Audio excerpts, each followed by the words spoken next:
everyone. Yeah, with the crane shot. Welcome to the Rooster Teeth podcast. This week brought to you by Casper and Squarespace.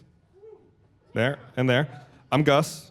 I'm Blaine. I'm Barbara. I'm Bernie. And I'm Gus. All right. So, quick thing. Want to say real fast. We're doing a week of broadcast programming live downtown Austin with an audience. You might have heard them when we did our intro. And it's all to promote RTX this coming summer here in Austin. So we're doing RTX Presents live from Austin. This week is full of live recordings of your favorite Rooster Teeth shows, including Always Open, On the Spot, and Off Topic, all live from the Sunset Room in sunny Austin, Texas. So sunny. It's overcast, Gus. This Friday, the 23rd, you can join us for a very special community meetup / birthday. Thank you, Bethany. You can get tickets at universe.com/RTX Live from Austin. And if you're here in the audience, you can purchase a general admission ticket to Always Open Live or On the Spot Live for $10 off. Both shows are 5 to 7, Tuesday and Wednesday. See Patrick in events if you're interested. Patrick, where are you? Do it. Back over there. Talk to that guy. Get him. Then, of course, RTX Austin is this summer, August 3rd to 5th. Tickets go on sale the 26th for double gold members, 28th for first members, March 2nd for the general public, and early bird rates run until March 9th. I can't think of anything you'd want less for your birthday than to hang out with a bunch of I strangers. was gonna say, can I call you on your bullshit? Because before you were like, Muriel's birthday. I don't want that. I don't want people to sing for me. I said it as a joke, and she fucking did it. Wait, Bethany did it? Yeah. Smart lady. Good job, Bethany. No, bad job. Is anyone coming to that here? I'm not going. It's your own birthday. Gus loves presents and he loves hugs, so bring both of those. Shoes. Great. He likes shoes, signing them. Signing shoes. Smelling them, touching them. Gus, it might be the acoustics in here. Did you just look at Bethany and say, no hand job? Is that what you said? No. Bethany, you're the judges on this? All right, fair enough.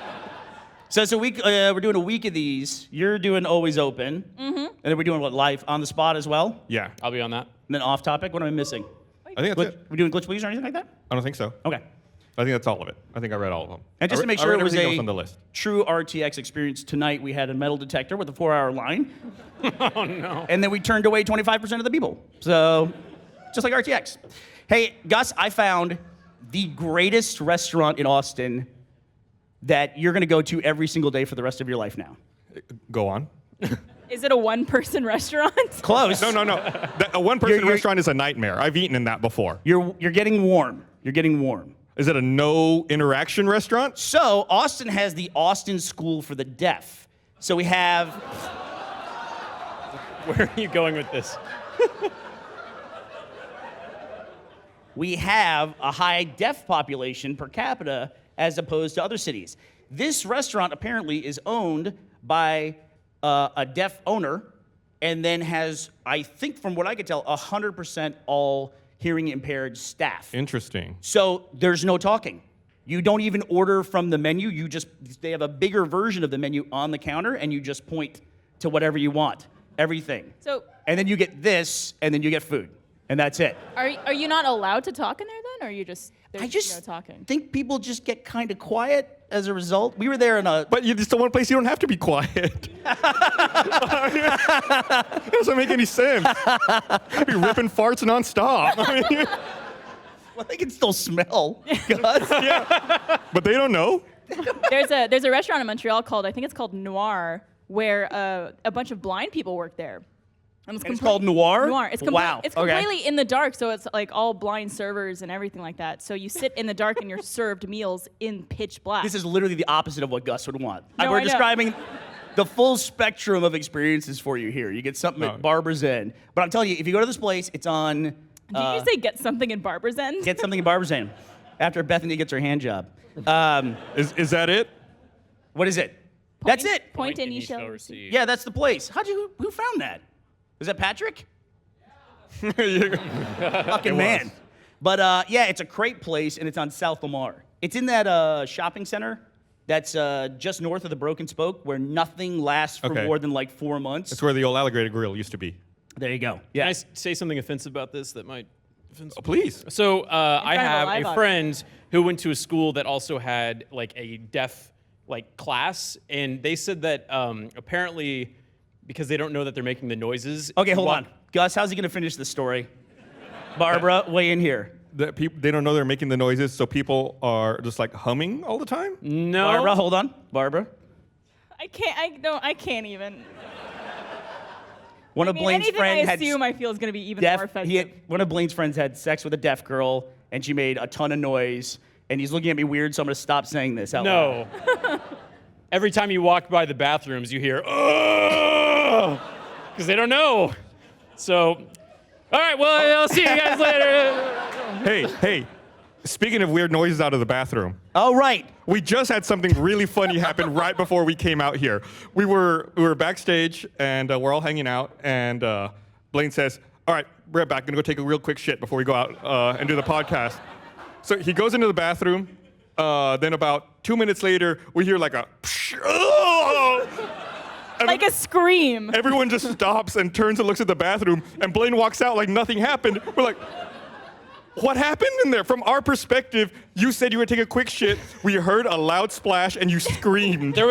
I was turning on the faucet, and I don't know if it's connected to the water properly or not, but it just like sprayed violent water on my hands. So I was like, ah!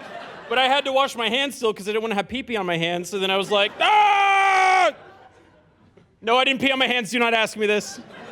You were waiting for it. You were like, set. You act like that's weird, though, because we had one of those go-on moments as well, where you were talking to me and Barbara, and you were casually mentioning, sometimes when you laugh super hard, Barbara, and you pee your pants. And Does this happen to anybody? And- Where you, I mean, Raise your hand. where if you that's giggle happening. so hard that you wet yourself a little bit? Hey, it's all the same people that bought the Gus shirt. also, Right. That's our demo. anyone here with a vagina should have raised your hand, by the way. I'm on to all of you. I know how it works. That happens. Blaine has a vagina, apparently. So I can't get this image out of my head now. But it was great, though. I love those moments because Blaine goes, you know what it's like when you're laughing sometimes and then you piss your pants a little bit. And Barbara immediately goes, and then Blaine just keeps talking about it. And luckily, is he an intern or is he a new addition to the broadcast staff? Intern. He was there, Johnny, on the spot to back Blaine up and tell him, absolutely. We all piss our pants. It's because he when we wasn't in laugh. the room when you guys were making fun of Blaine. So when he walked into the room, Yeah. and you guys were like, "Hey, have you ever pissed your pants from laughing too much?" Yes, sir. Yeah. Absolutely, sir. I'll do it right now, sir. There's a kinship with us interns. We understand the hardships. Speaking of bodily functions, did you hear about that flight that got diverted because a passenger refused to stop farting? Was this like in protest? Like a fight broke out on this How do plane. you refuse to stop farting? Like, who could control that? It was a flight from Dubai to Amsterdam, and the pilot had to come on the PA and ask the passenger to stop farting because apparently it smelled terrible. And since he refused to stop farting, there was a fist fight that broke out. Wow. Fuck yeah. With passengers? And, yeah, Was he amongst the farting passengers. during the fist fight? And the plane had to divert to Vienna. And the police had to come and take like 4 people off the plane for fighting because of farting. At that point, it's a biohazard risk. So What's I the get it. charge? If you I think once they started fighting, that's when they have to divert. There's got to be something else happening in this story. It can't just be because he was farting that he wanted to fight him. Let's see. The passenger kept breaking wind on board a Transavia Airlines flight. The 2 Dutchmen sitting next to him didn't take very well to his flatulence, but the unashamed man was apparently not put off and refused to hold back. Wasn't there a flight that had to land because someone took a shit in the bathroom and it smelled so bad? Yeah. They turned around. Oh, did I tell you that we found out who's the model that's on Twitter that everybody follows? Christy Teigen, right? Yeah. We told the story about how she was on a flight to Hong Kong To Tokyo. to Tokyo. That's it. Can I get a racist check on that one? Next. All right. She was hilarious. going to Tokyo, and then this other dude snuck on the plane, and the 2 brothers ended up on the same plane. So 4 hours in, they turned around and came back. Right. And then we laughed and said it would be really funny if he got on the wrong plane, but he was still going to Tokyo. He was still going to Tokyo. Yep. Right. That was the end result of that. So the guy was on a plane going to the right place. He had intentionally snuck onto that plane using his brother's reprinted boarding pass because they thought they were on the same flight together, but they had booked on different airlines. And he didn't want to fly on the other airline without his brother, so his brother printed up 2 boarding passes, and they snuck on with him. Yeah, you don't do that. Yeah. You know what happens? They turn a plane around. And then you have like 80 people pissed off at you, or however big the plane was. How many people do you think sat on the plane, Blaine? On an international flight To Tokyo. 90? via Hong Kong. Yeah, 80 to 90. Yeah, Okay, that's about right. Yeah. How many are there? Plus 200 or 300. It's not fair because you have like this stupid knowledge of airplanes. Like, It's not so stupid right now, is it? Oh, okay. On a relative scale. So, Gus, did you hear about this? I'm gonna have to look it up here, but this Carnival cruise that just had a huge problem. Did you hear about this? Apparently, other people No, did, I hear right? people laughing. What? I've been amping this up. I want to hear about it. So, I'm just gonna read the lead on this. A 10-day Carnival cruise of the South Pacific turned into a floating fight club last week What? when a series of brawls broke out on board. Up to 30 passengers were injured on what some have described as, quote, the cruise from hell. The cruise line later apologized and offered everyone a 25% discount on future bookings. How did it all break out? Well, why are they calling it a fight club? What happened? They're playing it close to the vest, but there was... Were people farting too much? Yeah. There was apparently a family group that had something like 28 people in it, and they showed up on a cruise ship of about 2,000 people, and they just said, this is our ship. And they just started beating people up. And, Wow.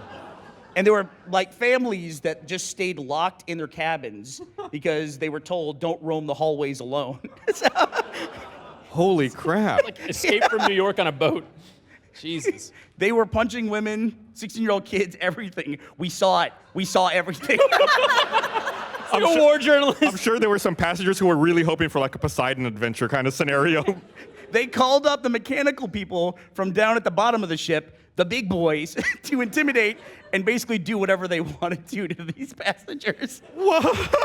So apparently, like, security was just beating up on these people, and then they got the guys that, like, I guess shovel coal. I don't know what they do at the bottom of a ship. They brought those dudes up, and they just wailed on this family for a couple of days. Now when you hear about something like this, Wait, but 25% off, I mean. That's nothing to sneeze at. That's a deal. how can you beat that experience, though? You can never match how awesome that vacation would be. No, with but- everyone's, it's like Hunger Games. That's a No, story you're no, gonna all of- remember forever. Now all of those people have been taught. It's like going to prison. They've all learned that this can work, and they're all going to go and continue doing it on future cruises. Do we have a video from the cruise? Oh, is is that- this true? Oh, I haven't seen this. Exclusive, shocking. Oh get my 'em. God. Get the camera out of here. Oh my God. What the fuck? This went on for like 8 days. There's like random kicks in there. I can't tell who's beating who up. Yeah, security's beating them Oh, up. look at that! Oh. Is that the captain? The guy in the white? Look at me.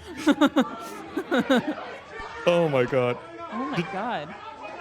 That's just good family fun right there. Yeah, that's good. Great advertising. Speaking of travel horror stories, did you see that story about that woman who was at a train station in China and she was traveling for Lunar New Year, but she didn't want to put her purse unattended through the x-ray machine, so she held it and went through the x-ray machine with it? What? Tell me they have the picture. Oh yeah. It looks like something out of a nightmare because she's moving, so like her head is all like shaped weird on the x-ray image, and then there's security footage of like, you see the security guards laughing, and then this woman like stands up and comes up out of the x-ray machine with her purse. Okay. Is that not dangerous? Yeah, I don't think, yeah, there it is. Whoa! That's modern art. What the fuck? That's the new Mona Lisa. Thank you, man.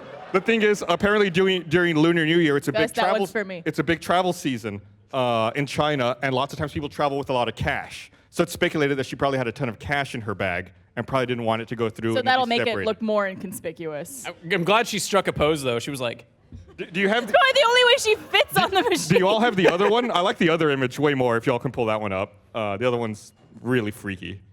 But it might It would take have been a great second if she to find it. actually had like a gun in her bag and she came out the other side like bang, bang, bang, bang. Fooled y'all. Okay, here's the problem I've got with this is not so much that passengers go nuts, as we saw from the cruise line footage there. But people on airplanes, like we said, we haven't heard about anything in a while since the guy like took a really bad dump on the plane. They turned it around. Like this guy farting, that's a pretty tame story based on some of the stuff we've talked about on the podcast before. Like there was the guy, I think he was a famous musician, right? He got onto the drink cart, Gerard Depardieu. dumped it over. Was it Gerard Depardieu? And then took a dump on the drink I cart. think that was Gerard Depardieu. And I mean, that's More like like Depardieu-doo. You can't compete with that. High five, high five, high five, high five, high five, high five, high five. No. Nope. All right, I'll see you guys later.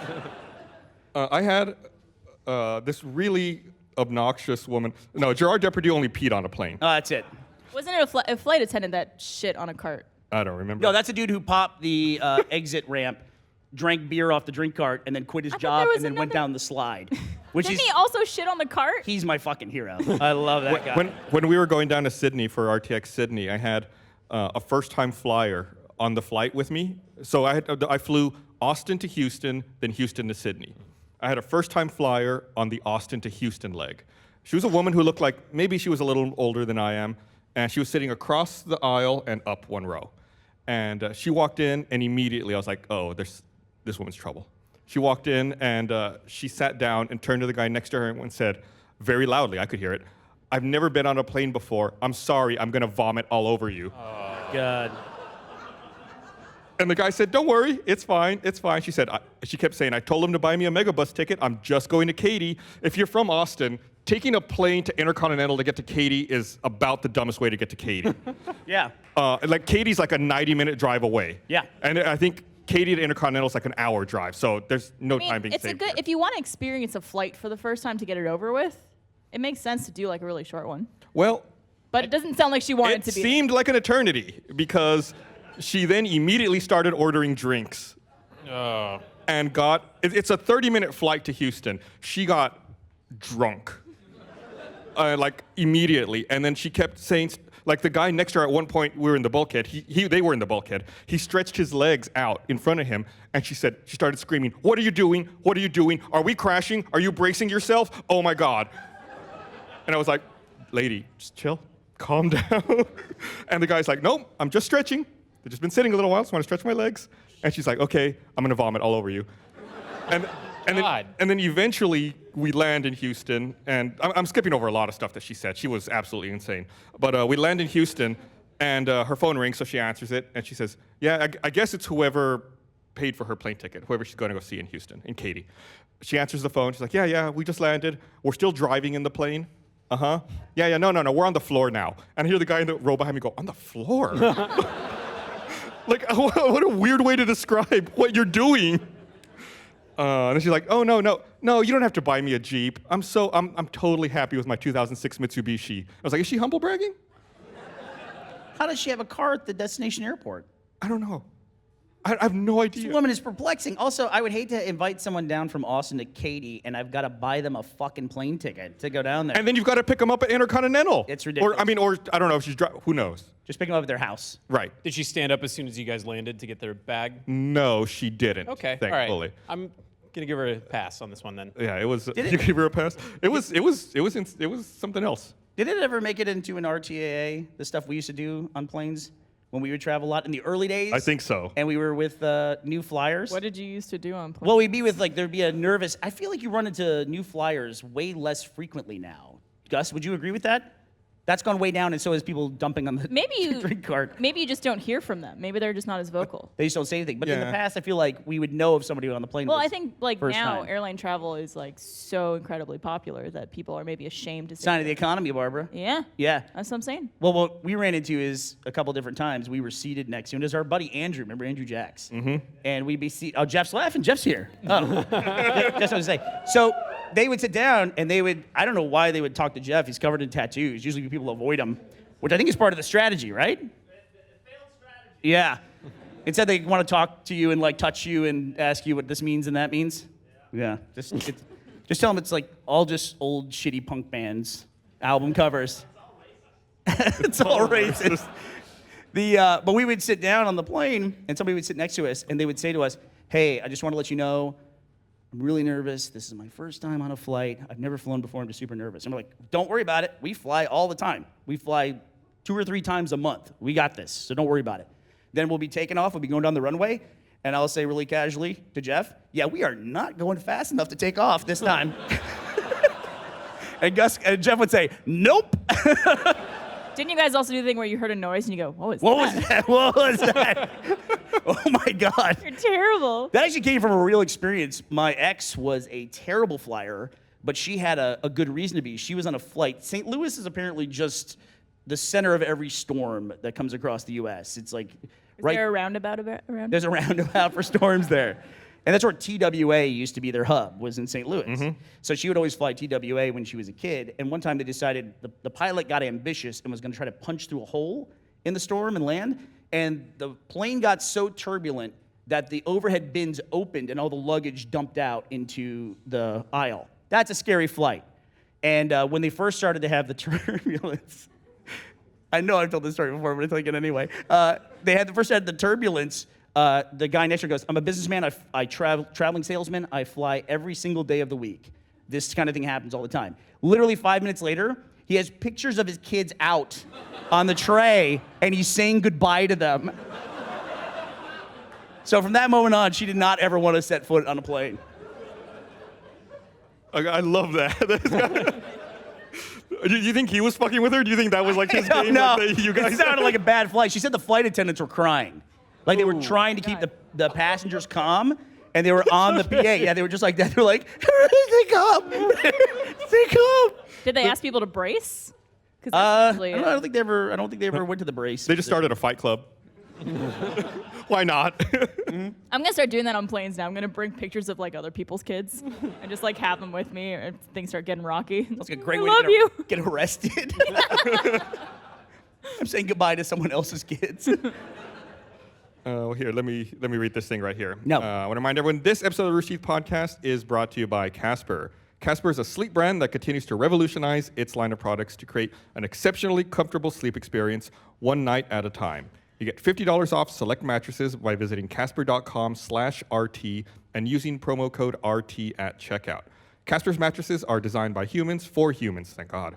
The original Casper mattress combines multiple supportive memory foams for a quality sleep surface with just the right sink and just the right bounce. Casper's breathable design helps you sleep cool and regulate your body temperature through the night. Buying Casper is easy. You can order online and it's delivered to your door in a compact box, and you have free shipping and free returns to the US and Canada. Considering we spend 1/3 of our lives on a mattress, it's so important to truly sleep on a mattress before committing. That's why Casper gives you 100 nights to try it out. Get $50 towards select mattresses by visiting casper.com/RT using promo code RT at checkout. Terms and conditions apply. That's $50 towards select mattresses by visiting casper.com/RT using promo code RT at checkout. I love my Casper mattress. I missed sleeping on it while I was traveling for RTX Sydney. I was really looking forward to coming back to it, and now I'm getting a much better night's sleep. Hey, Yeah. Gus, did you see the video that somebody tweeted at us of, I'm not sure if it was the Casper factory, but it was some factory where they compress mattresses down to where they can ship them, like Casper does. I saw that. Watch that? Yeah. How do they do that? Fucking fascinating. And we've always talked about the opposite, like when you get a Casper and you open it and how the thing just Breathes. like breathes and inflates. Is it one of those? What's that? I shouldn't say video? inflates. That makes it sound like an air mattress. I don't know. It expands. It expands, yeah. Sucks in air. What was that? A hydraulic press. They should just use that on an entire mattress. Is that channel still going? I don't think so. I like that guy's accent. I know that much. Icelandic, right? Yeah. We're going to break. Not even close. Not even. I tried. I'm glad we finally put out that Call of Duty Let's Play we did with your Ving Ving Rhames impression. My 100% accurate Ving Rhames impression. Not at all racist. Dude, I went to Black Panther the other night, and I could not breathe during that Mission Impossible trailer. I feel like you were going to make an association with... Never mind. We were trying to like some redemption. Yeah, Ving Like, Rhames is back in Mission Impossible, and I'm super fucking psyched. Is he? Yeah. He didn't die? I don't keep up with those movies. They all kind of blend together. Was he gone? Yeah? Was he in the last one? He wasn't in the last one, was Yeah. he? Okay. Well, think yeah. What do you mean? After all Ving Rhames is Tom Cruise is back Well, in the they- Mission Impossible movies. They always... He skipped a couple, didn't he? I don't know. No. All right, yeah. But you'd think after like all these movies, they'd realize the mission is in fact possible. Like I just wonder why they're still going at this point. But I don't know. They're enjoyable. I'm pretty psyched about it. Do you think that's the most well-known movie fact now, or like behind-the-scenes stuff, is that Tom Cruise does all of his stunts for Mission Impossible? I feel like that's a weird thing that he's begun promoting a lot more, like in the last 2 or 3 years. But yeah, right. He didn't do it before, but then he got kind of known for it, and people figured it out, and now I feel like he pimps that all the time. Right, and it's in all of his movies. Like that was a big thing for the Mummy as well. Yeah. Like about the stunt work and all of that. Turned out great. That movie was superb. It wasn't good. Do you like that or not like that?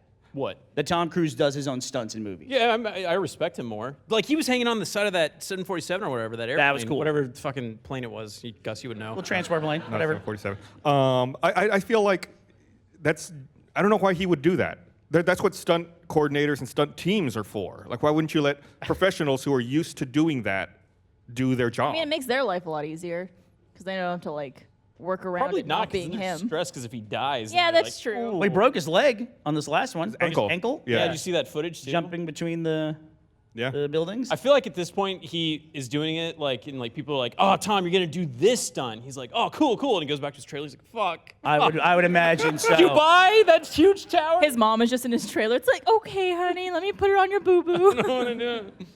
But if you lost, I mean, these people were out of work for like 7 or 8 weeks because he broke his foot. Yeah, because he broke his. I mean, they're not going to Ankle. film the movie without their star with the broken ankle.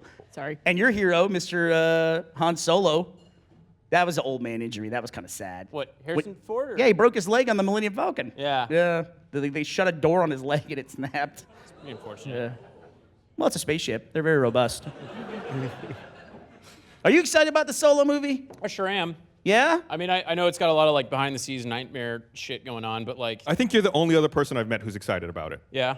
I mean, it's Star Wars. They could say we're gonna do 90 seconds of Greedo breathing, and I'd be like, oh yeah, sure. But yeah, no. I mean, Ron Howard's super cool, and I don't know. I like Alden Ehrenreich.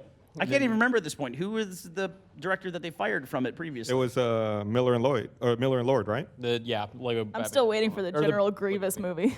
Wait. The what? General Grievous. You want to? Oh, stop.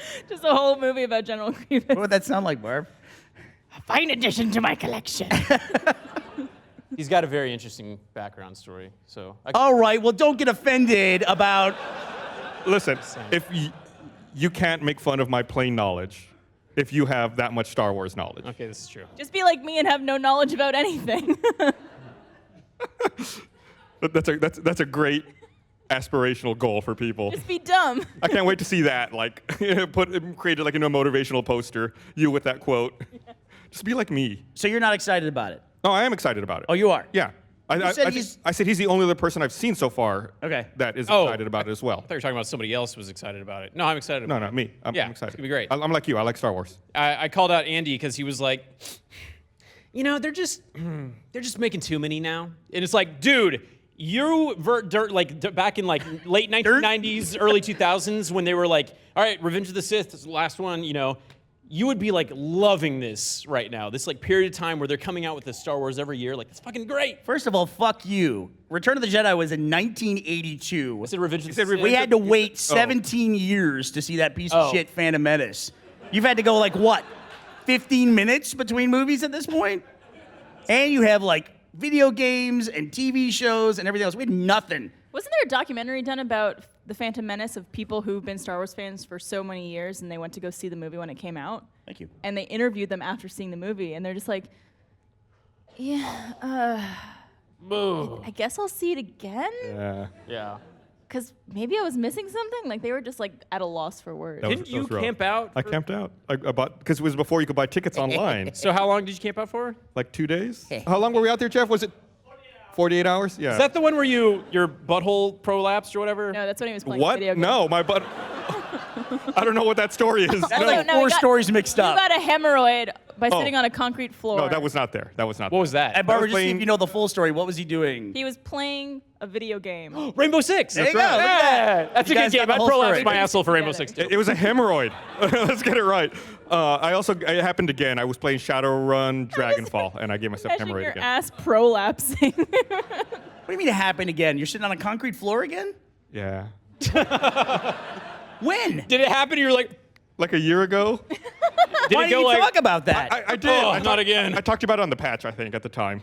But that's what finally convinced me to buy a computer desk. I didn't own a computer desk before that, so I finally. What you last year you didn't own a computer desk? No. You're just on the floor? Yeah. What's wrong with you?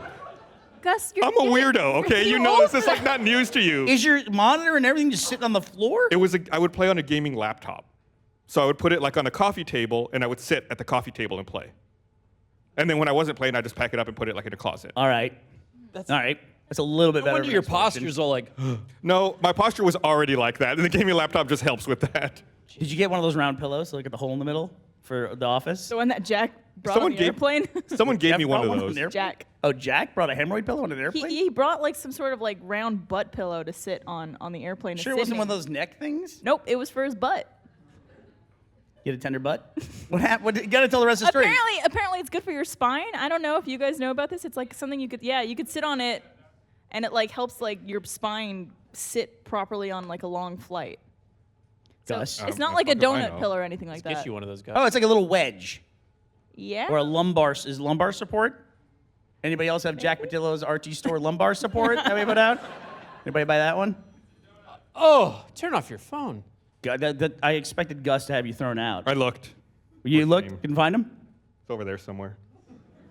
Did you see that George R. R. Martin said that Winds of Winter's not coming out this Why year? does he even bother announcing that shit at this point? I mean, really? But did you hear his rationale? No. I did. This made me really mad. He's working on a Targaryen storyline that's going to span 2 books, and the first of those 2 books is going to come out before Winds of Winter, maybe this year. And then Winds of Winter will come out, and then he'll do the second Targaryen story, and then he'll continue So he's with going to be dead before any of Ice that and Fire. happens, right? I mean, it would behoove him to stretch out the series for as long as possible because he's just No. going to keep making that money, right? People might not care once after the show wraps. Yeah. I would argue they don't care now. Well, no, because they're going to make I the care. prequel. There's still show. stories in there that I'm invested in. Like the books are pretty different. You know that. They're pretty different, but I think for most people at this point, now that the shows have passed the stories in the books, they're just not going to be interested in the books when they come out. Yeah, it could be. Am I crazy for like not spoils? Should I get into spoilers? On Game of Thrones? Thrones? Yeah? I think Go you're for safe. it. Okay, am I like crazy for like thinking that it's okay that they're boning in their cousins? Like, is it just Hey, Oh. I am all for it. like? I mean, you know, That's in the first episode of the show. Bernie knows Wait, this. they're not cousins. What I Uncle, do? aunt, What I and do? uncle, aunt and cousin, aunt and nephew, dude. That's what I Aunt and said. nephew. That's what I said. Bernie knows his Hold on a firsthand. second. You said incest, and Barbara pointed at me. Sidebar, real quick. No, I just- Oh, that's cool. Okay. Yeah. I didn't even explain. Okay. I thought you were gonna tell the other story. Oh, that one. There's no incest story, you fucking freaks. Yeah.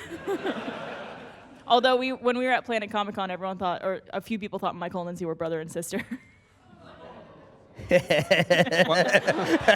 And they went, well, it's Texas, so. Why is incest porn so popular? Is it? Thank you. It's like always like if you go to Pornhub and you look like at top searches, it's always like stepmom or stepsister. stepbrother. Yeah, Fucks- stepbrother. Yeah. Yeah. Oh right. my God. Probably Why a lot are y'all of. going to top searches? It's on the front page. You have to look at it. It's like right there next to a girl with a dick in her mouth. They're Probably- popular for a reason. But probably yeah, just a lot of anytime I'm people seeing want that, to it could sister. be like the 2 hottest people ever. And it'll be like stepbrother. Yeah. And be like, oh. Oh. Well, that's okay. And then they always have a storyline involved where they're just Yeah. like, oh, mom's gonna be so mad at me. Yeah. And then you're just like, oh, slide past. Why did you even click on it in the first place? Because I'm interested. It's popular. It's right there at the top. No, but what I was gonna say is I go to your house every week to watch Game of Thrones, Bernie. Right. And every single week leading up to Daenerys and Jon screwing, I was like cheering for it in the background. I'm just like, I don't know if you heard me, but I was in the back of your room going, fuck, fuck, fuck, fuck, fuck, fuck, just fuck, come on, fuck.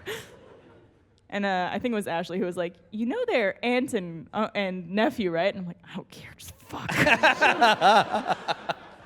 Are we happy? I'm like the creepy guy in the back of a theater, like masturbating. Well, we do have that tradition at Game of Thrones Night 2 where when the slate comes up before the show starts and it says like this contains violence, profanity, adult situation, and then if it's nudity, everybody cheers. Yeah.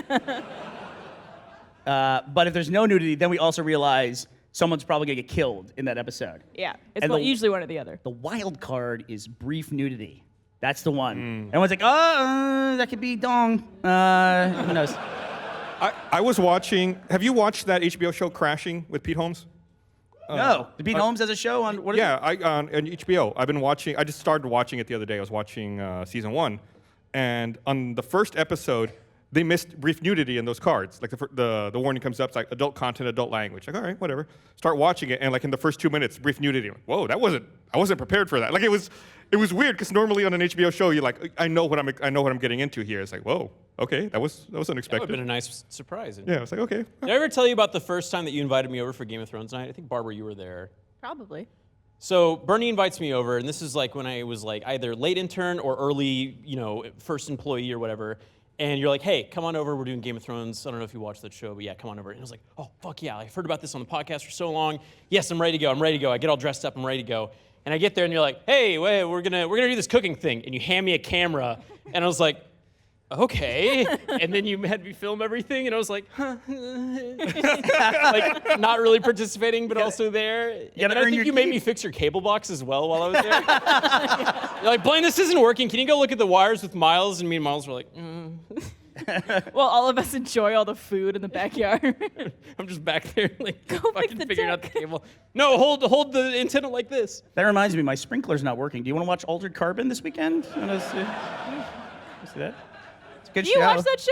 Dude, I've seen all of Altered Is Carbon. it good? Hers is bad. Okay, divisive. I've heard both. It's divisive. Divisive, is it? Device? Many people like it. Yeah, divisive. Many people do not like it. And we talked about it when you were out. And I think you were out as well for the Ashley podcast. Were you on the podcast with Ashley just recently? I was on the Pancake Podcast. The Pancake Podcast. You're right. There's Pancake Podcast. We talked about it on there. We talked about that show is literally the casting process must be, hey, you're perfect for this part. We want to cast you in the show. By the way, you have to be completely naked for about 25% of your Vagina too? It's every single part. That's like, Erect that's like penis? that's like Westworld. Yeah. Yeah, I guess so. I could describe Tandy Newton's nipples, no problem now. Damn. Go for it. Well, now I want to watch the show. What's that? You don't want to watch it? I said I do. Yeah, you do. Yeah, you do. And everybody's like super fit. I'm all through all my incest porn, so it's time to start some new stuff. Has there been erect wiener on? Or is that not allowed? Is that X-rated? What are you looking for here? What do you want? It's not what I'm just curious, Bernie. You went straight to it, Blaine. Showers No, and is growers. that the line you cross? Like the erect penis? That's like No, something I R-rated and think it X-rated? changes the rating. There's you get dude butt. The dude butt to boob ratio is That's okay. nothing, yeah. The boob to dong ratio is severely skewed towards boobs. Not enough dong. Yeah, not enough dong. Listen, Ashley gets mad. She likes, you're waiting for the lead character to show his dong. Spoiler, he doesn't show his dong, but he should. Dong, da dong, dong, dong. Westworld's got plenty of dong. Yeah. And they're sitting too. Because like I was imagining like the guy that plays Cyclops, he still looks ripped when he's sitting, but I know for a fact he's like like flexing his ass off because like everybody looks kind of shitty whenever they're sitting down, But yeah. You okay? In Westworld. How What? does your Are you flexing right now? No. So it must be nerve-wracking. It must be nerve-wracking being naked on camera like that. And so like how does your dick just not shrivel into itself out of fear? I've seen that happen in real Okay. life. No, I actually Yeah. wait. Men's locker room during football, like all the guys are in there, like dong out and stuff like that. And I've seen a dude just be like in the corner, like, what's he doing? Oh, and he'll just like his wiener is just like it's like flat, it's flush. It's like it tucked in like a turtle. Like two-dimensional? Little Shape of Water reference there. So, Bar, it's kind of a window of opportunity there. You don't want to be too erect on camera because then they got to clear the set. But you also don't want to be all shriveled up either. Yeah. You got to be but like. how do you get that? You take like middle? a quarter Viagra. It's like just Well, a little bit. Do you just get someone to come in and go, ha, and then like just like breathe on it I a feel little like warming bit? it up would be, yeah. Well, for Blaine, we just have his stepsister stand right next to the camera.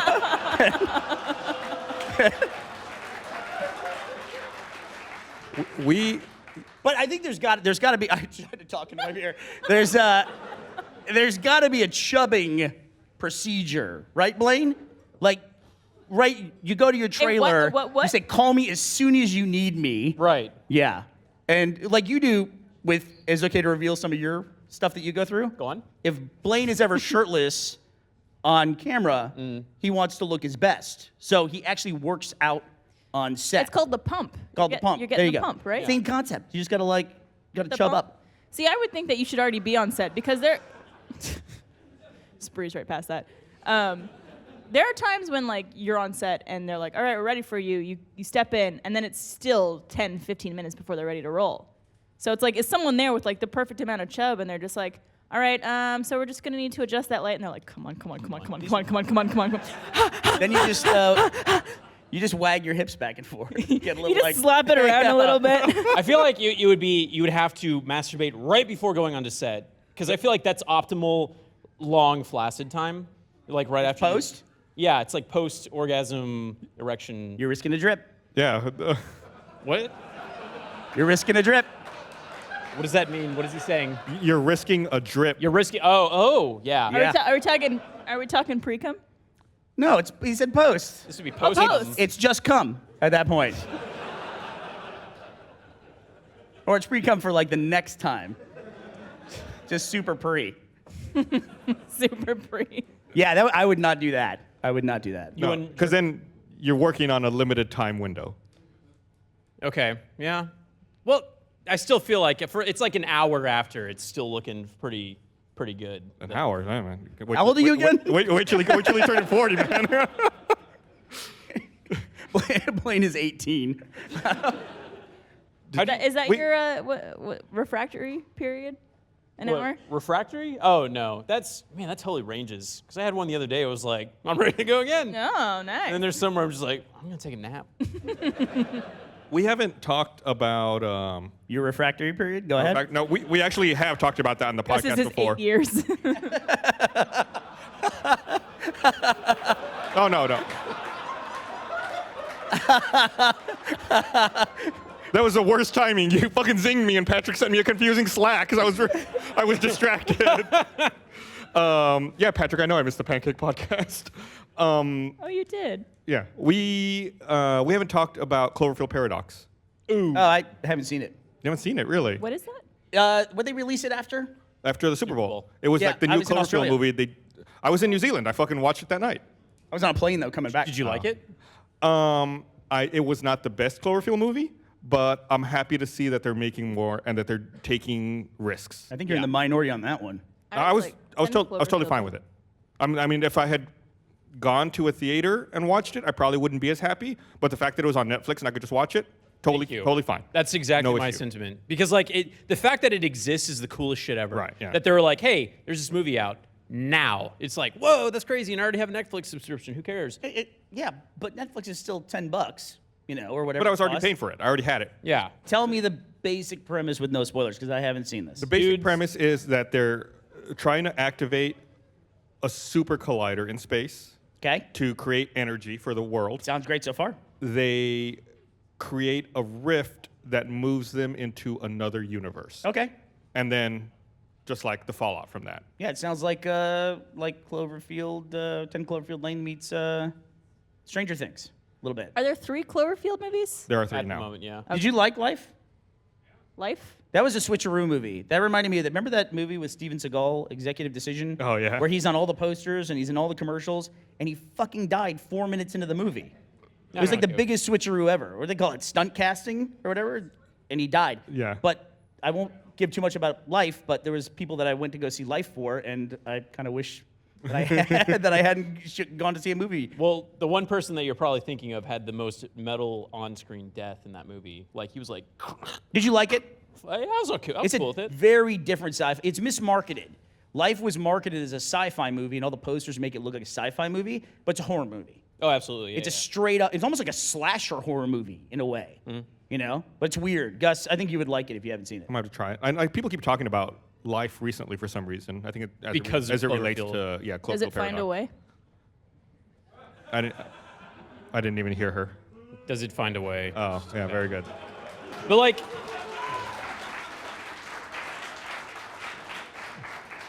somewhere Park. Jeff Goldblum just took a shit. But the thing about the most recent Cloverfield movie is, I wonder if it was actually made for Netflix, or if they're like, oh, let's put this out on Netflix. Yeah. They also did a thing where they just dropped it and didn't say anything about the movie before they put it out. They I just think they released like a 30-second teaser, I think, and that was it. Yeah. did they? Like the commercial where they announced it. But That's the thing, though. Take Like that Cloverfield. day. It was Yeah, right. available right now was the commercial, and they don't really do that with a lot of other stuff. But that's their thing, though, with Cloverfield, is like this weird marketing. Because like 10 Cloverfield was 3 weeks in advance. I think like a month. Yeah. They released a trailer, and that's like, oh, it's coming out in a month. Right. So which That I- movie was And fucking good. I love that movie. Really good. Is that the best one? I think so. Absolutely. And then there's going to be another Cloverfield movie supposedly later this year that they really haven't said much. I think that one's set in World War II. Who's behind this franchise? I think it's just sci-fi scripts that That's it? Bad Robot picks up. It's like, oh, we can tack on the Cloverfield connection. So it's to basically that. like Black Mirror, but for features. Sure. I mean, they're all like loosely connected. Like this one has some Oh, come connections on. to the. Well, by the end of this one, he's like, oh yeah, this is really loosely connected. Yeah. Did you think 10 Cloverfield Lane was connected to Cloverfield? This movie kind of draws that connection out. Oh, really? Yeah. Okay. Well, if they go to extra dimensional stuff, everything's Alternate fitting in there. universe. Oh, really? Well, then everything's connected. Hey, do you get annoyed when people get all excited about finding out that something is in the same universe as something else? I get it sometimes. They Get super- annoyed? It's Like, like, who cares? That happened to me with Black Mirror. Yeah. When they released the Black Museum episode and they showed how all the episodes are connected. Cool, or haven't seen in the that same one. universe. Great. Come on, it's been out for months. Honestly, Shut up. It's it your fault. doesn't like Black Mirror is still an awesome show. Yeah. Even knowing that fact still makes it fun. And I don't like it because I feel like then now they've put themselves in a corner. Like before anything could happen, nothing has to be connected necessarily. Yeah, there's now, no theme. Right, and now there's a timeline. And now Oh, really? Yeah, if you sit down, I've seen articles that sit down and like try to place all of these No, episodes in bad order. idea. And based on references that they all have to each other. It's like, I feel like it's just too confining. Yeah, somebody went through and showed how, it was a Reddit post, somebody showed how The Good Place, do you know that show, The Good Place? Heard about it. Yeah. Yeah, Ted Danson and is it Kristen Bell? Yeah. In it? Yeah. They showed how it's in the same universe as Parks and Rec because of Oh, yeah. magazines and things like that, they just use those props again and again, but they were trying to go through and prove how it's in the same universe. I just don't get what do you get out of that? I think it's a cool little trivia fact. Like I know a lot of Disney movies have a lot of tie-ins and they're all stuff like that too. But they're all based on Earth, so why don't you just assume they're all in there? I mean, same universe. I just think there's a cool thing when there's a connecting thread somehow. I get it for Marvel movies and stuff like that, but trying to connect two completely unrelated movies and show how they're in the same universe. I think it just kind of tickles the fans because it's like, oh, your commitment to the series pays off because you watch this other stuff. So now, I don't know. I think it's just like a nice little thing you get. I get it. Yeah. I like Star Wars, where you don't try to figure that stuff out. It's a long time ago. There's people. There's talking aliens. Go for it. I don't ever think to myself, oh, did these people evolve and become humans of today? Do you think about that? No, it's Star Wars. There you go. Exactly right. Misa Mia, Wonky Chewbacca. What was your favorite part of the Solo trailer? Solo trailer? Oh, Whatever they call that thing. probably. Actually, the end when he's like, everything's fine. We're fine. And then there's like a big alien. And there's a big laugh. That was my favorite part. I thought it was pretty telling that most people seem to like the ship. That's what most people connected. They saw the Millennium Falcon when it was apparently new. It's all shiny and everything. I'm calling bullshit on that too. I don't know if it's the same shit because it's I think 9 to 10 years difference since we've seen him in A New Hope. And it looks like dog shit in New Hope. So it's same ship, different day. Fuck. You see, if you boo during the bad ones, it'll raise the bar because then she'll try harder. If you clap for all of them, you're just encouraging the worst. My example, though, is at the end of Revenge of the Sith, you see the Tantive, and then you see that same ship at the beginning of A New Hope. It's the one that Leia's escaping on. I think it's the Tantive. And it looks the exact fucking same. It's like porcelain, white, pristine. And then you see this one, it looks like it's just been through hell and back. So maybe they explain it in the movie, but I don't know. I think it's weird. Who plays Han Solo again? Alden Arlike? It's the guy that played Opie, or what is it? Opie? No. I'm thinking of Ron. No, he played something in Hail Caesar, the cowboy guy, whatever his name is. Okay. I think Yeah. I know who you're talking about. Handsome dude. Then he landed Han Solo. Are you mad? I mean, that must have been your dream role I'm growing up. I'm upset for him because everyone's like, oh, he's nothing like Han Solo. He's nothing like Harrison Ford. And it sucks because it's like, who wouldn't want to be fucking Han Solo? Right. I would take that, and I would do a terrible job with it, but I'd still want to be Han Solo. And everyone's getting mad at him. It's like, dude, he's gonna do his best. I think people were shitting all over that movie before the trailer came out. Right. And it seems like Star Wars fans want that film to fail for some reason. And I don't understand I why. don't like when people shit on things before they actually experience them. I get being maybe having low expectations, but being like, oh, this is a piece of shit. It's gonna suck. Welcome to Star Wars. in And general. welcome to media in Yeah. general. But I don't know. there's nobody that hates the thing they love more than Star Wars fans. I mean, Star Wars fans hate all the movies when they come out, and they're always bitching and complaining about them. Yet they'll wait for 48 hours to go see the next one every single time. I'm in that group too. But I had a rideshare driver when I was in New Zealand who would not stop talking about The Last Jedi and how much he hated it. And anything I had to say that was contrary to him, he just immediately like shut me down. Like he was like he told me how old he was. He was like 23, 24. And at one point he said something like, yeah, I guess I just realized, Star Wars is owned by Disney now. These movies aren't for my generation anymore. I was like, what the fuck are you saying, dude? And he's like, yeah, now they introduce all these cute characters and animals and stuff. And I was like, there were Ewoks in Return of the Jedi. And he just looks at me and goes, no. No. And I said, but fake news. And I was like, there were Ewoks. They were like cuddly characters. He goes, no. I was like, what? I don't know how to talk to you. Like I just stated a fact and you said no. It was the most bizarre. It's a good way to end an argument. And then he when he said no, like he wouldn't break eye contact with me, and he was still driving. So we're like going down the road, and he's like, "No, there were no Ewoks." And I was like, "Look where you're going." No. I'm using the Force. It was so bizarre. It is pretty upsetting to think that Ewoks were originally supposed to be Wookiees. Like that would have been cool. That last fight, Yeah. No one gives a shit. I'm totally listening to bunch you. of Chewbaccas.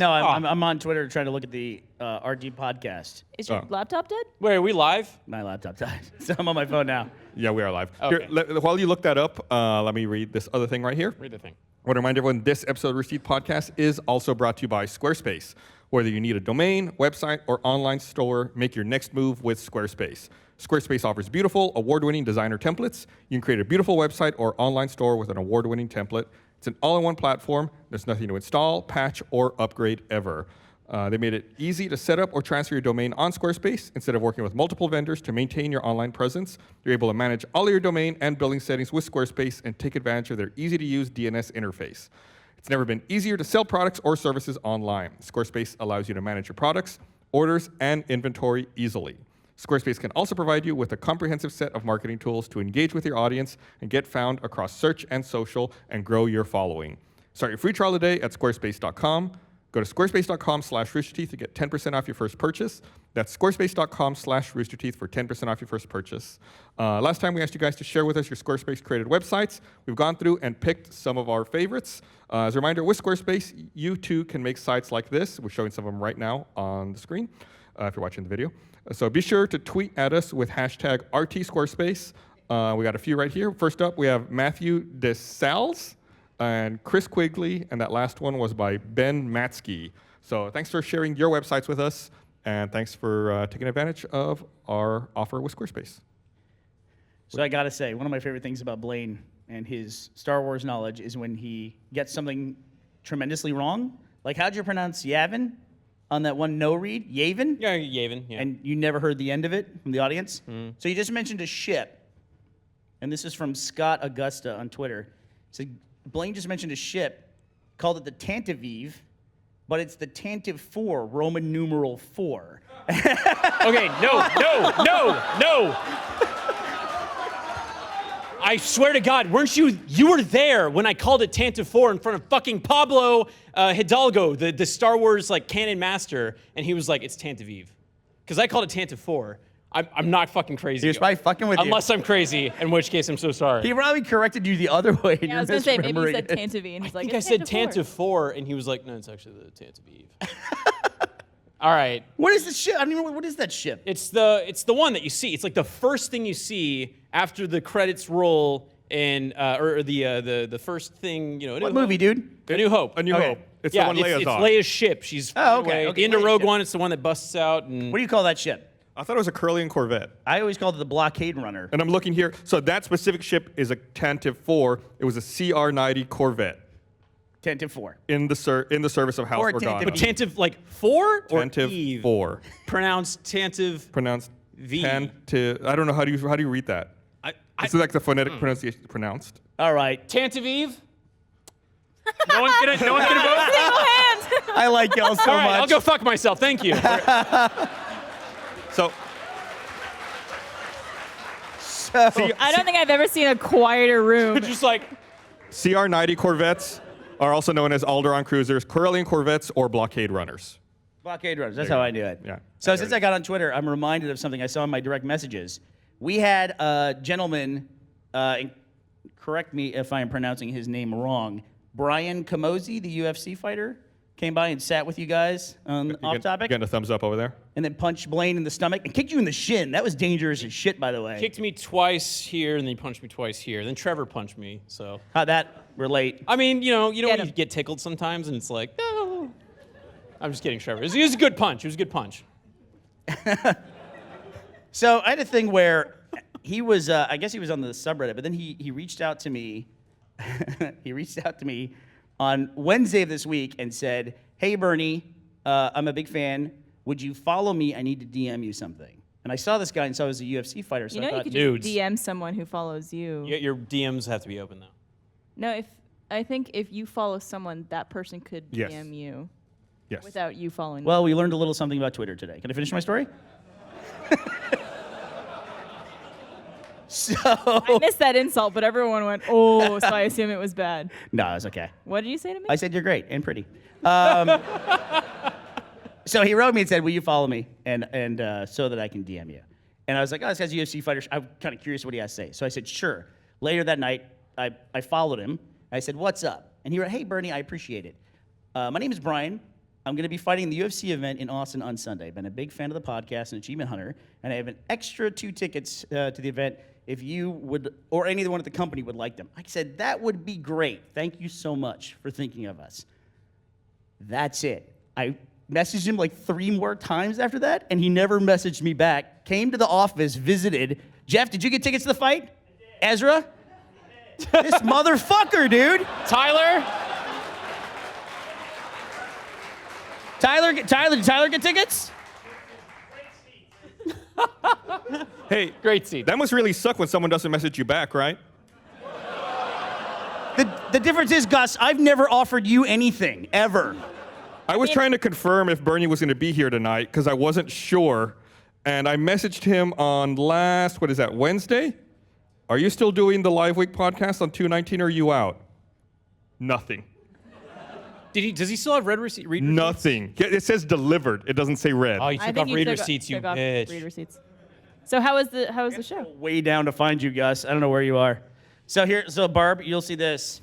I have not taken part in like this online dating culture, but this is being ghosted, right? Look what I finally did. I messaged him on Sunday after not being responded to. Where's my Twitter? There it The is. UFC guy? Yeah, the UFC guy. Should watch what you say about this guy, or he's going to come back and punch me again. Oh, he lost in the first round. Fuck him. What's up? There we go. I like you, Brian. You're a fun guy. He left town, right? He left town? He's actually right there. Throw me at him. Oh, Look, so I wrote on the day. You were on the day. And I wrote that there. What? Finally trying to get him to finally answer me back. This is Sunday at 7:14 p.m. Yeah, so I wrote him. That's late What on a time was Sunday. the fight? That's a little desperate. No, that's Saturday. Saturday. Oh, Saturday. The fight was on Sunday. What time is the bout? Anyway, he wrote back to me, finally. Yesterday at 11:40 a.m. Yeah. I should fight around 7 tonight on Fox Sports 1. Watch it on TV, dude. That's what he told me. That was his response. Here we go. Unfollow. Hey. Jeez. That puts us on the same, I think, relative scale, like the man scale. I'm like now even with him, right? That makes me as tough as he is. This guy's going to find you. I did not unfollow him. and punch you. I did not unfollow him. You have a lot of defenders online, Blaine. Tantaviv. That it's 10 to V4. Tantaviv 4? Pablo Hidalgo has said on an official Star Wars material that it is pronounced Tantav4, according to @Ryan_Freeze on Twitter. So I fucked it up, but I kind of got it right in my fuck up, though, is what you're saying? Right. It's Tantav4. Tantaviv. Yeah, that's what I said. That's what I said, guys. Play the tapes. I've never turned around and shook a person's hand and been so happy to have interacted them than I was with Brian after he punched me. It was like, that was the weirdest experience because he was so nice and he just beat the shit out of me. And I was like, great what he working does. with you, Brian. He's a really nice guy. He just punches people, that's all. Yeah. That's what he does for a living. Well, like whenever he came in, apparently, I got like, You think you could do that? what? You think you could train and be a UFC fighter? After doing it, After doing it, sorry. after taking a punch. Yeah, after taking it, yeah, after having lived in the UFC. No, after I've taken the punch, I was like, it kind of knocked the air out of me a little bit, but like I was just opened up for it and stuff, and I was like, that wasn't so bad. I absolutely could not. My bones are made of glass and my skin is paper thin. It didn't bruise. I think you'd be great. I'd be scrappy. I would see a UFC fight between you and Elise. That would be amazing. Me and Elise? Yeah. That'd be pretty fun. Can we arrange that? She's going to be here tomorrow for Always Open if any of you guys are coming to the So show. all we need is a fucking octagon. Let's do it. Get Bethany on that. It'd just be us like hitting each other and going, oh, sorry. Oh my God. No, but seriously, I mean, I would never do boxing or anything like that because that's just like, It's just too pretty. it's not too pretty. You just stand up and get punched in the head. But I feel like if you lost at a UFC fight, you'd be fucked up like you got after he punched you and kicked you twice. You know, you'd be in a lot worse shape, but you'd get better faster. I feel like UFC fighters don't damage themselves long term the way that boxers do. Yeah, you don't think so? Yeah, they do. Really? They get like brain damage and everything else? It's just Brian Well, out they in might the like, audience. I'm sure they like get busted joints and stuff like that, but I feel like it doesn't shorten their life. Although Kimbo Slice died at what, like 43 or something like that? Knee to the head, Oh, kick yeah, in the yeah. skull. Metal. Well, then don't take a knee to the head. That's a really simple But strategy. did he take an arrow to the knee? No, do not applaud. No, Do no, not no. fucking applaud. My man. So all of you need to get him. It wasn't a pun. It was just a really old joke. Robert, You- what's the rating of like attractive sports? Like what? You're from Canada. so Hockey? Hockey players? Yeah. And curling. Hockey, minor league hockey. I don't know about curling because you guys ever watch a curling match? All you hear is like, hurry, hard, hard.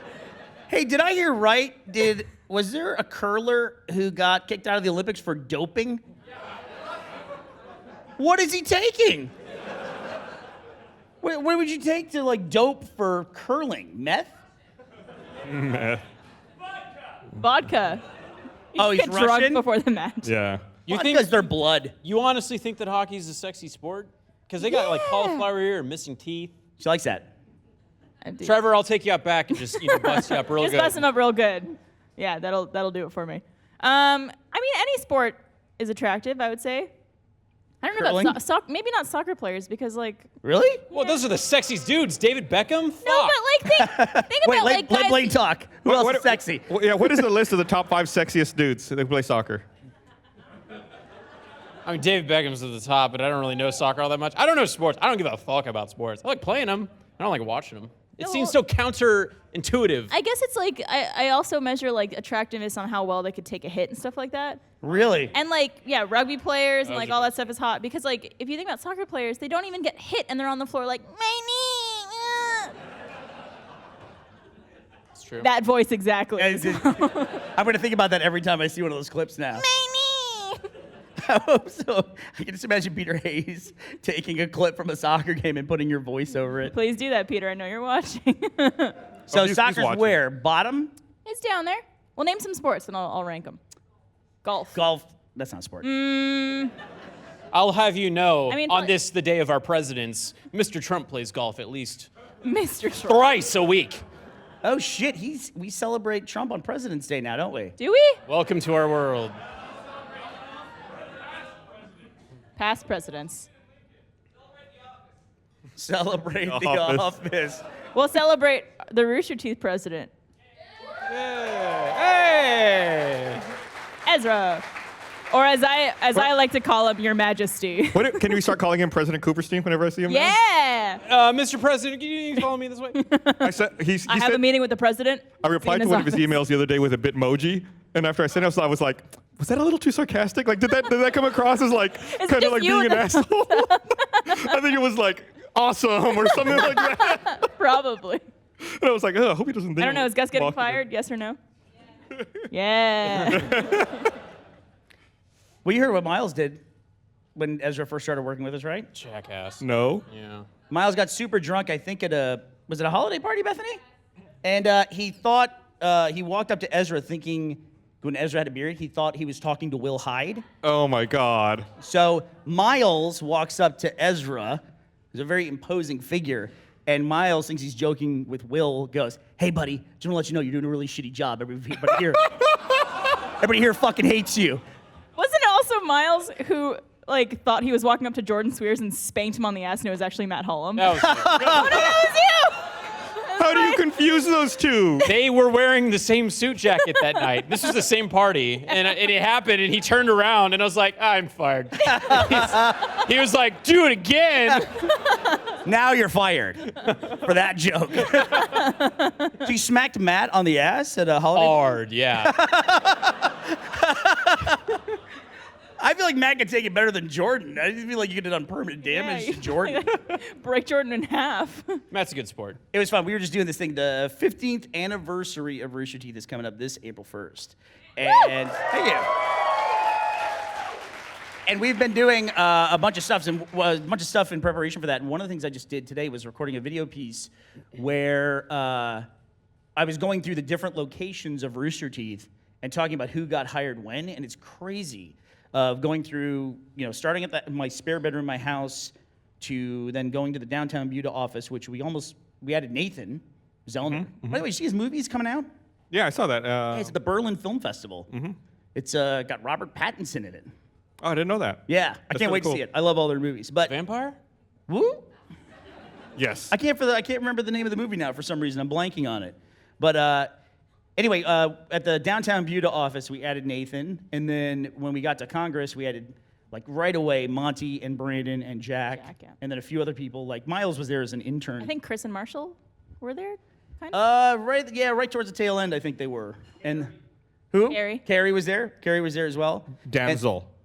Damsel, that's what it is. Thank you. And then when we got to 636, then it exploded. We had Gavin, Barbara, Michael, Ray, Lindsay. I mean, just a ton of people all came through. Kara, Blaine, you started at that Ralph Ablaneda location. So it was fun to go through all the different layers. And then it's crazy. I think we've added even more people at stage 5, which is, everything we have. Is it weird to call it stage 5 now? Should we come up with another name for it?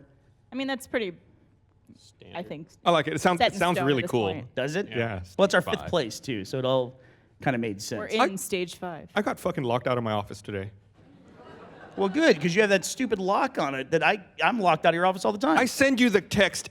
I've texted you that code a million times. I know, but I don't read your You don't read them. Yeah, you don't read my texts. They changed it. I was like, is this how they let me know? They changed it without telling you? Yeah. So and then fucked up. today was a holiday, so it's like the facilities team wasn't there. I'm like, how do I get into my office? I stood in the hallway for a bit. And I was like, oh, I guess I have to work from home. You have an intern now. How's that guy faring? He's Oh, good. by the way, what's his name?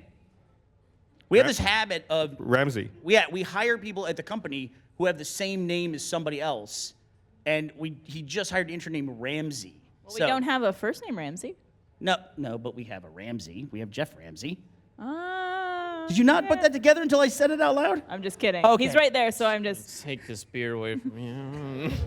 Patrick Salazar is telling me we have 5 Patricks now. We have 5 Patricks. Too many. There's 2 Patricks here I know of. There's a Patrick Rodriguez. That's it. Very good. Go on, I think Barb. we're all 4 good. We have all those kind of abstract names. No, I had a weird thing when they hired Brandon. I guess we had no other B names at the company, so every time someone said Brandon or Bernie, both of us would answer. Yeah. And I don't know why. Those two That's- names sound yeah. nothing alike. That makes you both sound really stupid. A little bit. Yeah, but also we have a show in development, and the name of the show is Branded. Oh, Jesus. It's just every time somebody says that, I think they're talking about Brandon. I also have the problem, I'm kind of stupid though. I also have that problem when I go to a conference room, and when the conference room's not in use, it says free on it, and every time I think, ooh, Gavin's in there. And I get excited. I don't know why I get so excited if Gavin's nearby, but I get, ooh, and then I look in the window, I'm like, oh, it's the conference room. It's just Blaine in there. Like tonight, yeah. Aw. Did you see that the state of Arizona is considering passing a law that would allow citizens to pay their taxes via Bitcoin? Why? I mean, I get why Bitcoin is attractive from an investment standpoint, but the volatility of it as currency is right. Like if just- you're counting on that income as a government, and then your income is reduced by 30% because of volatility. Like, Right. that's a severe budget gap. Yeah. It seems absolutely ridiculous. So I guess like the measure passed the Arizona State Senate, and now it's being debated in their House. You know what it is?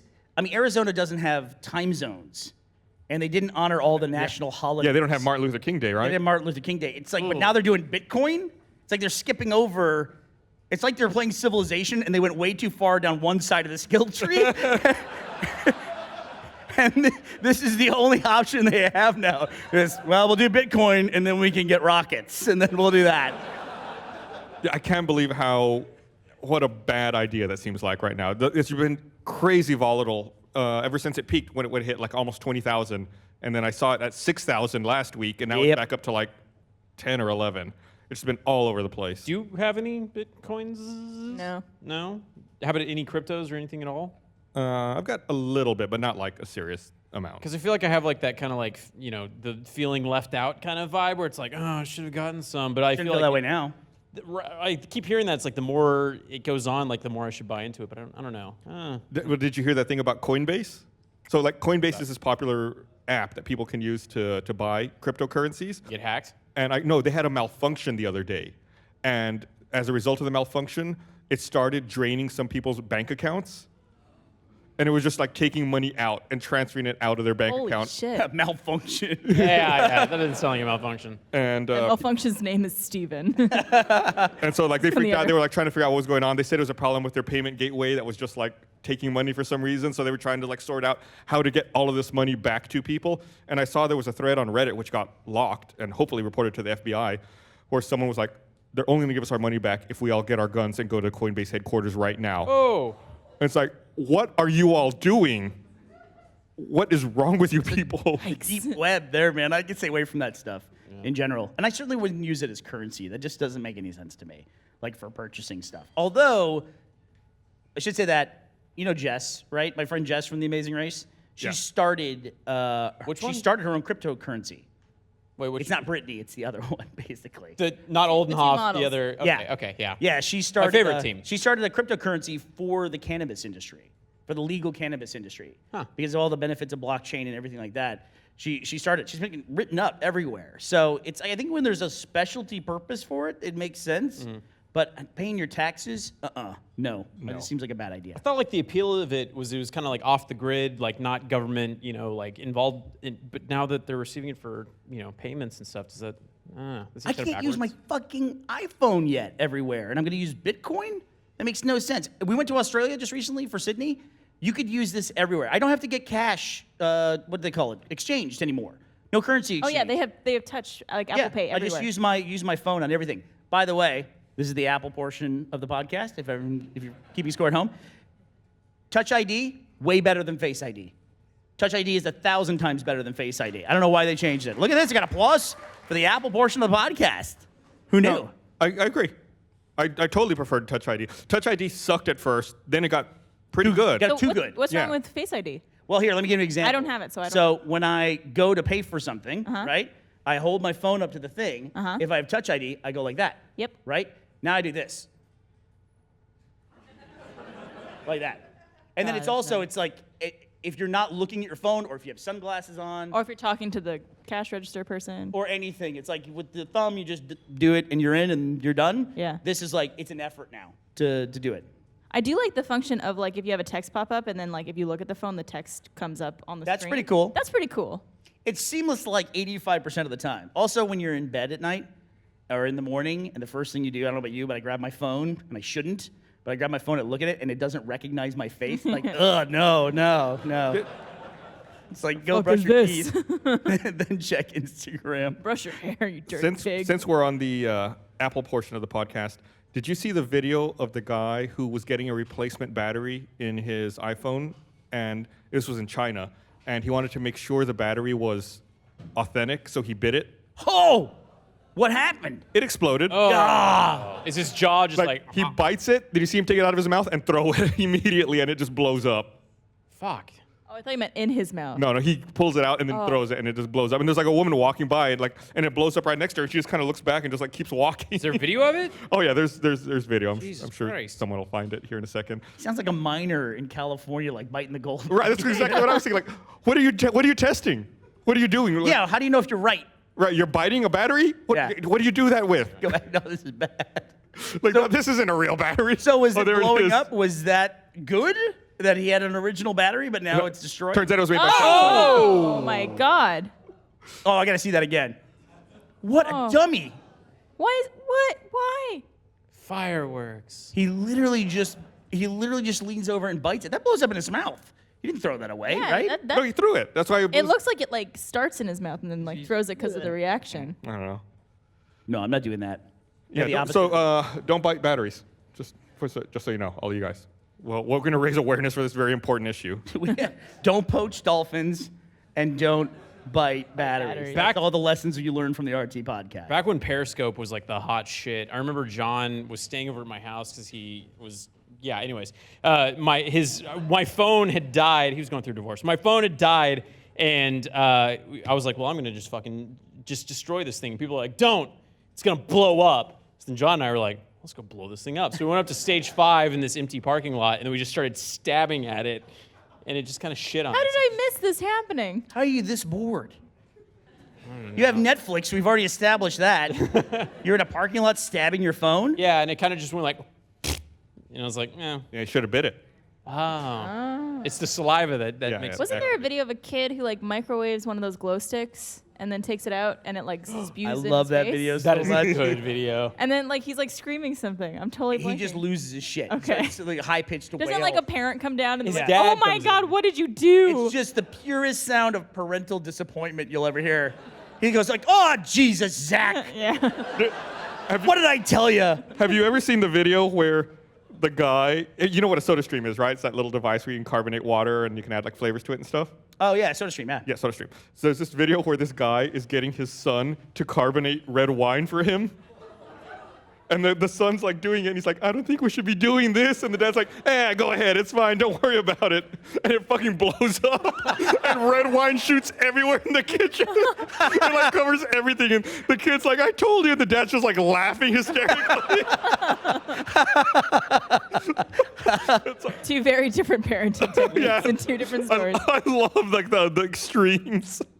I had a great parenting moment this weekend. It was Saturday, and I said to the kids, I don't know how I found this out, that the rodeo is going on right now in San Antonio. So I said to the kids, yeah, shout out to the rodeo. Yeehaw! So then I said to the kids, I go, do you want to go to the rodeo? And they're like, nah. And I was like, come on, it's a rodeo, it'll be fun, we'll do this. And they're like, yeah, they get all excited about it. Then I go to buy tickets online. Gus, it was the most convoluted process ever to try to get these rodeo tickets. I bought them, and then to try to print them, it was a 4-step process where they then mail a PDF to you. Or what? Yeah, it was like you had to go through all these things. Like you had to generate the barcodes for the tickets to then, that Okay. would make then a PDF. And it said Okay. if this is your second time, you need a different barcode. If you've lost your tickets, so that we'll have the new barcodes and generate new PDF. I was like, holy cow. Had to answer this questionnaire and everything, printed them out. And my solution to all of this was I just convinced my kids they didn't want to go to the rodeo. I was gonna say, I just said, This I sounds said, like you you didn't know what, the go." rodeo kind of sucks. And they were like, yeah. So we didn't go. Pretty long process to punish your kids. I have a question. do any of you go to UT? yeah. Over here? Like, I know you went. Hook 'em. So I went to the Lana Del Rey concert that was at the Frank Irwin Center here, I'm which sorry. apparently is like a UT building. That is where they play the basketball. Okay, I graduated there. gotcha. They call it the drum. So they have a new thing called the clear bag policy for girls. You can't bring in a purse that's bigger than like literally like maybe 2 inches by 4 inches. And me and Mika went to the concert. We didn't know this because we don't go to UT. So we had like our normal like little purses with us. They wouldn't let us in, and they said we have a clear bag policy. So what you do is you dump all the contents of your purse into this clear plastic bag, and then you go check your purse in the lockers that are like off-site somewhere. What the fuck? Like, that is so much work. I don't want to go check my bag in. It was also like a truck with a wagon attached to it that had lockers in it. So she's gonna pull away with. I all was your going to stuff. say, this thing is going to drive away the second we put our bags in there. But I don't understand why they just couldn't, like, dump the stuff into the plastic bag, check the empty purse, look at it, and be like, cool, you're good to go. Why don't they just don't bring anything? Why don't they just tell you that on the tickets? I I don't know. I wish they did. I would tell people that, tell them don't bring their phones either, because I'm sick of phones. I mean, you need your phone to not be bored, you know? Well, but I also at a hate concert, when- you want to film and. Yeah, well, do you really, though, the wanna- entire you wanna- time? How often do you take go a back and watch those videos? Well, now that you Oh, have to worry it's about not that. for you. Well, I fucking hate when you're on like Instagram and you're like, oh yeah, this person's eating pizza. Oh, they're watching a movie. It's like a fucking concert, just blowing out your phone. You're like, Yeah. oh god. No, I absolutely hate all social media videos of concerts. I unfollow Bethany on Snapchat whenever I know she's going to a music festival. She doesn't because use Snapchat it's like anymore. it's just like nonstop. Like I don't want to see this concert. Just, like, I don't blasting. care about this. She started giving me heads up when I unfollow her. She would text you? Yeah, I'd be like, hey, I'm going to a concert. Yeah, I know you want to unfollow me. Like, okay, thanks, I I'm down appreciate it. for, like, oh, is one. that the guy carbonating the wine? Oh, this is great. Oh. Oh man. Yeah, they explicitly tell Never you gonna clean over that and up. over on that Soda Stream, do not carbonate anything other than water. Yeah. There must be a way to do it without that happening, because I feel like I pull mine off on a regular basis and spray it everywhere. I mean, yeah, they tell you not to do it. Why not do it? Why get a machine when you could just buy the Coca-Cola, though, right? Like, Well, that's the point. You make it on your own. I think it's Why? people trying to be either A, frugal, or B, environmentally friendly. I have one, and I use it to make soda water, so I don't have to buy a mixer. but just get Topo Chico. But Then Yeah, you have to listen. buy Topo Chico. It's less wasteful, too, because you're reusing the canister. let's be honest, I don't care about waste. I know you don't, but I just don't want to run out. It's like I can make a ton of it. Okay, that makes sense. Austin water's shitty though. Did you ever get that like fine. red buildup in I the have bathtub? a filter in my fridge. Oh, okay, never mind. But yeah, describe the grime in your bathtub, because I think I have the same thing. So there's like a ring of red, rusty. What the kinda fuck shit. is that? I don't guys know, but talking I'm about? drinking that in washing my hair in it. Every place I've ever lived in Austin, in the bathtub or in the shower, it always gets that orange, Yeah. mildewy, moldy shit or whatever the fuck it is. Barbara? Any idea what this is? Oh, I thought you were calling the moldy shit me. No. It's like You burnt- guys- You get this Yikes. in your bathtub? I don't You know what guys you're who live in talking about. Austin, do you have this orange shit? Yeah. What's Yeah. wrong with all of you people live in better collectively? places. That doesn't make us wrong that you're all gross. That's I one of don't the know, I reasons don't I bought know. that filter for my shower head that I talked about that Gavin made fun of me endlessly for. That's Like pretty a dumb. Brita I mean, filter? It's a Culligan filter. What's it called? It's a Culligan filter. Oh. And it does what? Is it it- iron? I don't know what the fuck it has. A filter in it. It's activated charcoal or whatever the fuck you put in What a is it? filter. Yeah, it's Iron content. High calcium. Ugh. Yeah. I've gross. heard about that. Sounds very nutritious to me. Yeah, delicious. All your iron and calcium. at My least parents it's said not- that your calcium. At least it's not Florida water.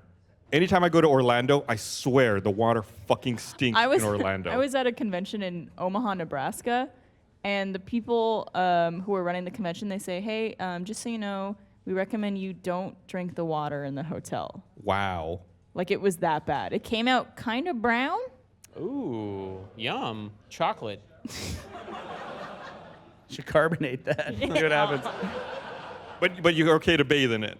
Yeah, that's also what I was like. I could wash my entire body on this, but just not drink it. Just close your eyes and your mouth when you're bathing. You'll be fine.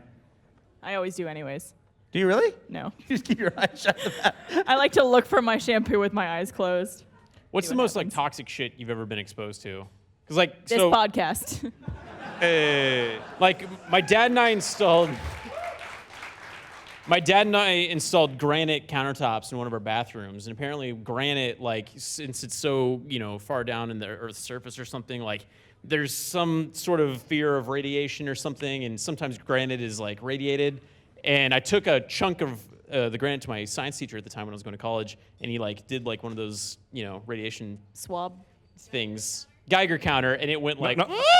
and he was like, yeah, your balls are gonna fall off. So, He's fucking with you. he was not. He like showed, like I had the chunk of granite, and he just like. So like every time I went to brush my teeth, I was like covering my balls, like. And I told my dad, and he was like, yeah, those were like $1,000 countertops. I'm not gonna. Sorry. So yeah. What was this stuff? Never heard of that happening before. What was the stuff, Gus, they could date based on the radiation from the nuclear bombs that have gone off in the world in testing? I'm talking about like paint.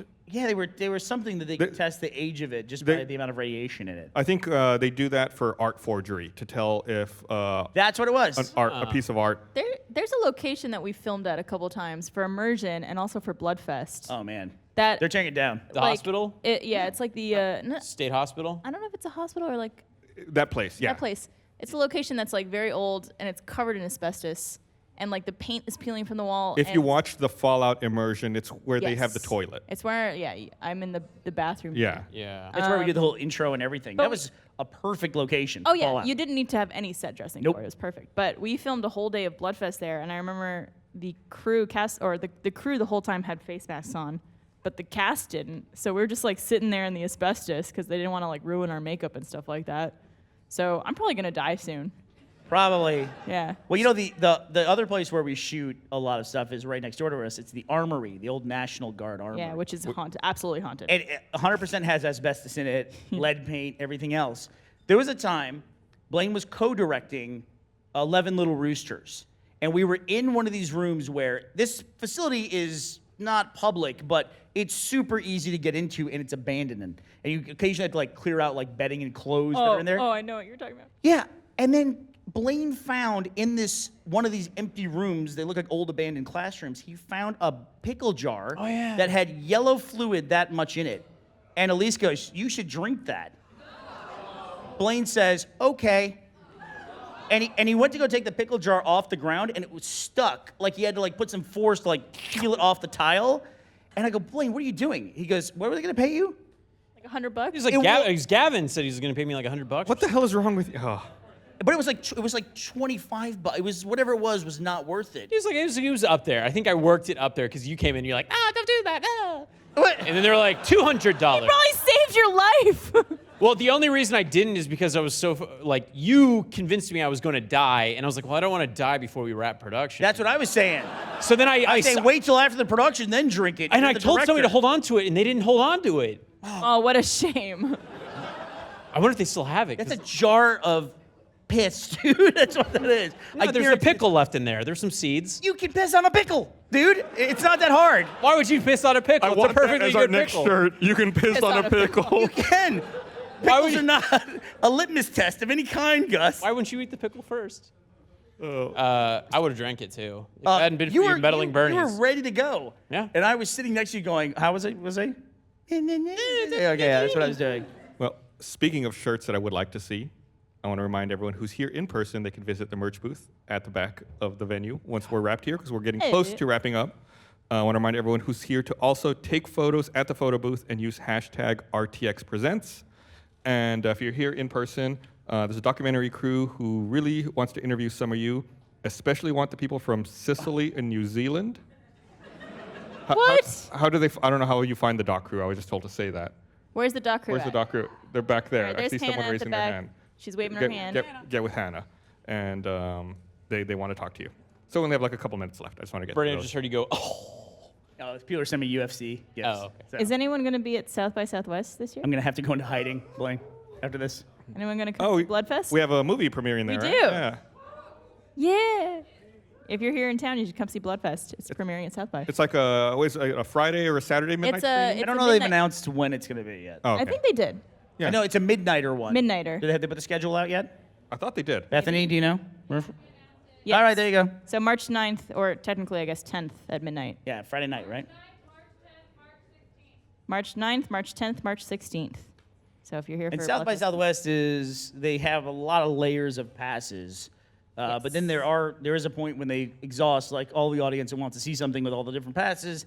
Then they do sell tickets to the public, right? I think you could just buy a ticket to see a movie at South by. Correct me if I'm wrong, maybe? It's essentially like the lowest priority, though. Yeah. They wait until just before the movie. They open the box office and sell the remaining seats.